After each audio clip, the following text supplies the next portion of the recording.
खबरों की शुरुआत बड़ी खबर से करेंगे उज्जैन से, जहां हरिद्वार मॉडल पर होगा उज्जैन का विकास। सिंहस्थ से पहले साधु संतों को सीएम मोहन की सौगात। साधु संतों को लेकर सीएम डॉक्टर मोहन यादव का बयान। हरिद्वार की तर्ज पर उज्जैन में बनेंगे संत महात्माओं के आश्रम। साधु संतों, महंत, अखाड़ा के प्रमुखों, महामंडलेश्वर के स्थायी आश्रम बनाएगी सरकार। उज्जैन के नैसर्गिक धार्मिक स्वरूप को ध्यान में रखा जाएगा। स्थायी रूप से अधोसंरचना विकास के कार्य भी किए जाएंगे। समान रूप से विकास से सभी की खुशहाली के द्वार खोलेंगे।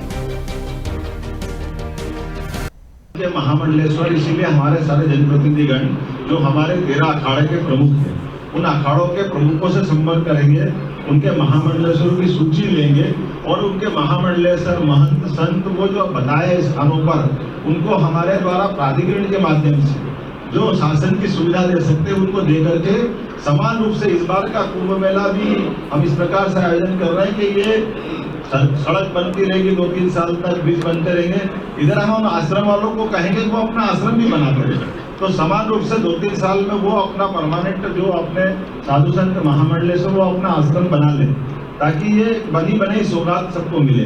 हमें तो लगता है सारी बात इसमें महामंडलेश्वर, इसीलिए हमारे सारे जनप्रतिनिधि। चलिए, तो आपको बता दें कि हरिद्वार की तर्ज पर उज्जैन में बनेंगे तमाम एक विकास की दृष्टि से बहुत कुछ डेवलपमेंट की बात हो रही है। हरिद्वार मॉडल पर एक उज्जैन के विकास करने की बात हो रही है। और इस वक्त आपको बता दें कि न्यूज हेड डिजिटल अनिरुद्ध सुनाने हमारे साथ जुड़ गए हैं। अनिरुद्ध जी, जिस तरीके से एक और कहते हैं ना कि उज्जैन के लिए एक बड़ी सौगात, यहाँ के लोगों के लिए बड़ी सौगात, और हरिद्वार की तर्ज पर जिस तरीके से डेवलपमेंट की बात की जा रही है, क्या कुछ और अपडेट है और कब से इस पर काम करने की शुरुआत हो जाएगी? देखिए, मध्य प्रदेश सरकार ने उज्जैन सीएस 2028 यानी 2028 में होने वाले सीएस की तैयारियां अभी से शुरू कर दी है। और सबसे बड़ी बात है कि ये सिंहस्थ उस जगह हो रहा है जहां पर कि मुख्यमंत्री डॉक्टर मोहन यादव खुद रहते हैं, यानी उनका गृह जिला है। तो इस हिसाब से भी ये महत्वपूर्ण है और सिंहस्थ के हिसाब से तो इसका धार्मिक महत्व वर्षों सदियों युगों से चला आ रहा है। तो डॉक्टर मोहन यादव ने आज घोषणा की है कि हरिद्वार की तर्ज पर उज्जैन में भी साधु संतों, महंतों, अखाड़ा प्रमुखों और महामंडलेश्वर के लिए स्थायी आश्रम बनाए जाएंगे, जिसमें सरकार पूरी तरह मदद करेगी। और उज्जैन की बात करें तो उज्जैन की पहचान ही साधु संतों से है।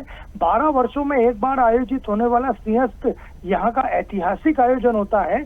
और इसमें साधु संतों जब उज्जैन में आते हैं तो उनके ठहरने, उनकी कथा के लिए, भागवत के लिए और दूसरे धार्मिक कार्यक्रमों के लिए एक भूखंड की आवश्यकता पड़ती है।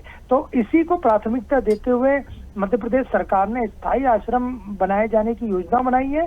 और निजी होटल्स आदि में दिक्कतें होती है, महंगा भी पड़ता है, इसलिए अब मुख्यमंत्री यादव ने आश्रम बनाने की घोषणा की है। और विकास के क्रम को जारी रखते हुए अब साधु संतों के स्थायी आश्रम उज्जैन में भी बनाए जाएंगे। और उज्जैन विकास प्राधिकरण इसकी सरकारी बॉडी रहेगा और इसमें मूलभूत सुविधाओं के साथ एक स्थायी इंफ्रास्ट्रक्चर का निर्माण भी होगा, ताकि अस्थायी निर्माण से होने वाली समस्याएं सामने न आए।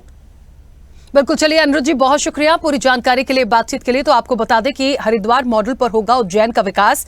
और मध्य प्रदेश के मुखिया डॉक्टर मोहन यादव लगातार जिस तरीके से उन्होंने एक सौगात दी है, सिंहस्थ से पहले साधु संतों को ये एक सौगात है और उनके लिए तमाम व्यवस्थाएं की जाएंगी। जाहिर तौर पर उनको कैसे रहना है, उनके आश्रम बनाने की भी बात की जा रही है। तो एक हरिद्वार की तर्ज पर जिस तरीके से उज्जैन में अब डेवलपमेंट की बात है, एक मॉडल तैयार किया जाएगा, उसके लिए एक बार फिर से मोहन यादव सरकार प्रयासरत है।